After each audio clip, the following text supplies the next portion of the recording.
ಚಂದ್ರಾಯಪಟ್ಟಣ ನವೋದಯ ಸಂಸ್ಥೆ ಅಂತೂ ಇಂತೂ MLA ಎಲೆಕ್ಷನ್ ಥರ ನಡೆಸ್ಬಿಟ್ರು.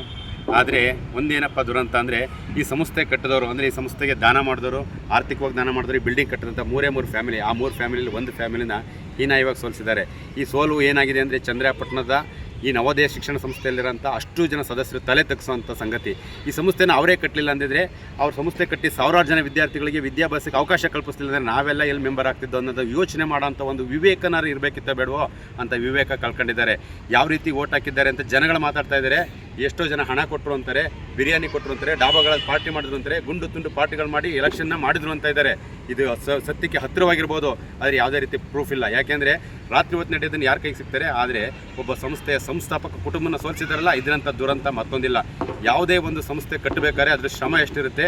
ಅವತ್ತಿನ ಕಾಲದಿಂದ ಇವತ್ತಿನ ತನಕ ಆ ಸಂಸ್ಥೆ 3 ಜನ ಕುಟುಂಬರಿಗೆ ನಾಮಿನಿ ಮಾಡಿ, ಆ 3 ಜನ ಕುಟುಂಬಕ್ಕೆ ಎಲೆಕ್ಷನ್ ಮಾಡಬೇಡಿ, ಅವಿರೋಧವಾಗಿ ಆಯ್ಕೆ ಮಾಡಿ ಅಂತ ಸಾವಿರಾರು ಜನ ಹೇಳ್ತಾರೆ. ಆದರೆ ಇವರು ಎಲೆಕ್ಷನ್ ಮಾಡ್ಕೊಂಡು ಇವರ ಸ್ವಾರ್ಥಕ್ಕೋಸ್ಕರ ಸಂಸ್ಥೆಗೆ ಸಂಸ್ಥಾಪಕರಿಗೆ ನೀವು ಮಸಿ ಬೆಳೆದಿದ್ರಿ. ಇದು ಮುಂದೆ ಈ ರೀತಿ ಮಸಿ ಬೆಳೆಯುವಂಥ ಕೆಲಸಗಳನ್ನ ಯಾರೂ ಮಾಡಬೇಡಿ. ನೀವು ಯಾರ್ಯಾರು ಮೆಂಬರ್ಶಿಪ್ ತಗೊಂಡಿದ್ರಿ, ನಿಮಗೆ ಕೊಡುಗೆ ಯಾರು ಗೊತ್ತೇನ್ರಿ? ಆ 3 ಜನ ಕುಟುಂಬ.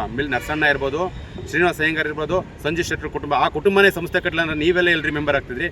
ಆದರೂ ತೊಂದರೆ ಇಲ್ಲ. ನೀವು ಸೋಲಿಸಿರೋದು ಈ ಸಂಸ್ಥೆನ ಸೋಲಿಸಿದಾಗೆ. ಈ ಸಂಸ್ಥೆ ಕಟ್ಟೋರಿಗೆ ನೀವು ಒಬ್ರಿಗೆ ನೀವು ಕೊಡಲಿಲ್ವಲ್ಲ ಆ ಓಟನ್ನು ನಿಮಗೆ ಆತ್ಮಾವಲೋಕನ ಮಾಡ್ಕೊಳ್ಳಿ, ನಿಮ್ಗೆ ಏನು ಅನ್ಸುತ್ತೆ ಅಂತ. ಆಗಲಿ, ತೊಂದರೆ ಇಲ್ಲ. ಇವತ್ತು ಶಾಂತಿಯುತವಾಗಿ ಮತದಾನ ನಡೆಯಿತು. ಈ ಸಂಸ್ಥೆಯಲ್ಲಿ 2500ಕ್ಕೂ ಹೆಚ್ಚು ಜನ ಸದಸ್ಯತ್ವ ತಗೊಂಡ್ರು.